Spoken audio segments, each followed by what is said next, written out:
वो जिस घर में जाती उस घर की खुशियों में आग लगा देती थी। फिर कुछ दिनों के बाद कमला को सरिता नाम की एक औरत के घर में काम मिल जाता है।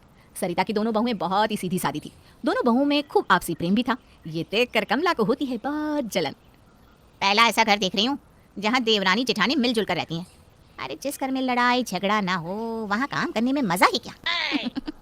अब मुझे इन दोनों के बीच आग तो लगानी ही पड़ेगी। फिर एक दिन सरिता की छोटी बहू दिव्या कहीं जाने के लिए तैयार हो रही थी। तभी कमला झाड़ू लगाते हुए उसके कमरे में दाखिल होती है। क्या बात है दिव्या मेम साहब, आज तो आप बड़ी खूबसूरत लग रही हो। सच में आप किसी हीरोइन से कम नहीं लगती। अब रहने भी दे, इतनी भी ज्यादा तारीफ मत कर। अरे मैं तो हमेशा सच बोलती है, लेकिन इस घर में कुछ ऐसे भी लोग हैं जो आपके बारे में कभी अच्छा नहीं सोचते। कौन है जो मेरी बुराई करता है? अब क्या बताऊं, कल की बात ले लो। आपकी जेठानी पिंकी ने मुझे समोसे बनाने को कहा था। मैंने उनसे कहा कि थोड़े समोसे दिव्या मेम साहब को भी दे दीजिए, लेकिन उन्होंने तो आपकी बुराई की और कहा कि आप तो मोटी भैंस हो, समोसे खाकर और भी मोटी हो जाओगी। और उसके बाद ना वो जोर जोर से हंसने लगी। नहीं, दीदी मेरे बारे में ऐसा बोल ही नहीं सकती।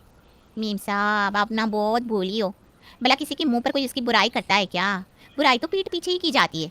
आप ना थोड़ी चालाक बनिए, वरना पिंकी मेम साहब के लक्षण मुझे कुछ ठीक नहीं लगते। कहीं ऐसा ना हो कि एक दिन वो सारी प्रॉपर्टी अपने नाम पर करके आपको घर से बाहर निकाल दी। उसके बाद कमला झाड़ू लगाते हुए कमरे से बाहर चली जाती है।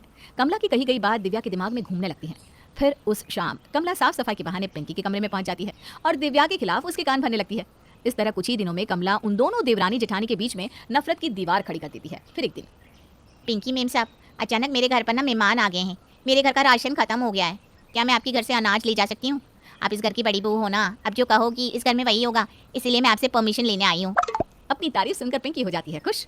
हाँ, तूने सही कहा, मैं इस घर की बड़ी बहू हूँ, यहाँ सिर्फ मेरी ही चलेगी। जा, तुझे जितना अनाज लेकर जाना है ले जा। ये सुनकर कमला बहुत खुश होती है। उसके बाद वो दिव्या के कमरे में जाकर कहती है, मेम साहब आज ना मेरे घर पर बहुत सारे मेहमान आए। मेरे पास कोई अच्छी साड़ी नहीं है। पहले तो मैं सोच रही थी पिंकी मेम साहब से साड़ी मांग लूंगी, लेकिन फिर मेरे को ख्याल आया कि इस घर में सबसे अक्लमंद और दयालु तो सिर्फ आप हो, इसलिए मैं मदद मांगने आपके पास आई हूँ। दिव्या भी कमला की चिकनी चुपड़ी बातों में आकर उसे अपनी 2 महंगी साड़ी दे देती है। उस दिन के बाद से कमला दोनों बहुओं को अपनी बातों के मीठे जाल में फंसाकर उनसे तरह तरह की चीजें लेने लगती है। फिर एक दिन पिंकी का पति राजीव घर के खर्चे का हिसाब कर रहा था। और ये क्या पिंकी, इस महीने राशन पर हमारे दुगने पैसे खर्च हो गए। आखिर इतना खाना कौन खा जाता है? पिंकी राजीव को कमला के बारे में नहीं बताना चाहती थी, क्योंकि वो कमला की नजरों में महान बनी रहना चाहती थी, इसलिए वो बात को घुमा देती है। उसी शाम दिव्या अपने पति राहुल से नई साड़ियां खरीदने के लिए कहती है। ये सब क्या है दिव्या? पिछले महीने तो तुमने ढेर सारी साड़ियाँ खरीदी थी। तुम्हारे पास तो अलमारी भर की साड़ियाँ थी। आखिर तुम्हारी सारी साड़ियाँ कहाँ चली गई? कमला ने दिव्या की भी बढ़ाई करके उसे चने के जाड़ पर चढ़ा रखा था, इसलिए वो अपनी झूठी शान बरकरार रखने के लिए अपने पति राहुल से झूठ कह देती है कि उसकी साड़ियाँ चूहे कुतर गए थे, इसलिए वो सारी साड़ियाँ उसे फेंक देनी पड़ी।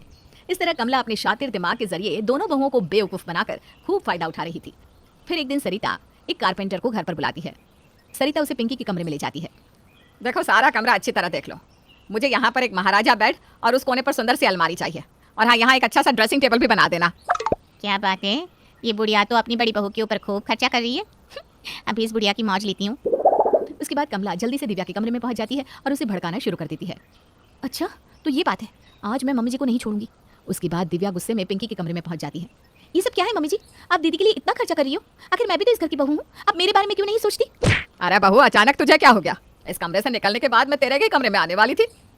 अरे रहने दीजिए मम्मी जी, वो तो मैं यहाँ पर आ गई इसलिए आप बातें बना रही हो। अगर आप इतनी ही ईमानदार होती तो हम दोनों बहू को एक साथ बुलाकर हमारी पसंद पूछती, लेकिन आपको तो सिर्फ अपनी बड़ी बहू ही प्यारी है। ए दिव्या, तू बेवजह बखेड़ा खड़ा कर रही है। चल जा यहाँ से, बेकार में मेरा दिमाग खराब मत कर।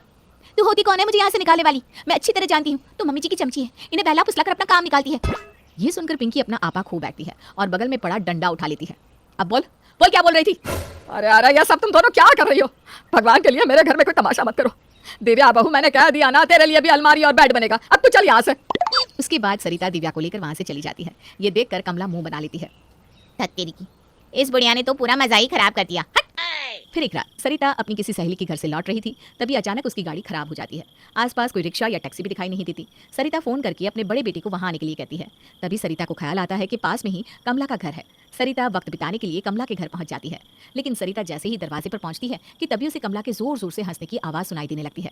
अरे कमला, तेरा दिमाग तो बहुत ही तेज है। तूने दोनों बहुओं को बेवकूफ बनाकर उनसे खूब माल लूटा है। अरे तू देखती जा, धीरे धीरे मैं और क्या क्या करती है। हे भगवान, इसे मैं एक भोली भाली नौकरानी समझ रही थी, लेकिन ये तो बहुत ही चालबाज निकली। उसके बाद सरिता चुपचाप वहां से चली जाती है। अगले दिन जब कमला सरिता के घर पहुंचती है तो सरिता के घर पर एक दूसरी नौकरानी काम कर रही थी। कमला, हमने तेरी जगह इसे रख लिया है। ये मेरे गांव की लड़की है, तेरी तरह बेईमान और धोखेबाज नहीं है। ये आप क्या कह रही हो मम्मी जी? अरे आखिर मैंने किया क्या है? कल रात को जब तू अपनी सहेली के साथ ठहाके मार मार कर अपनी बड़ाई कर रही थी ना, तब मैंने तेरी सारी बातें सुन ली थी।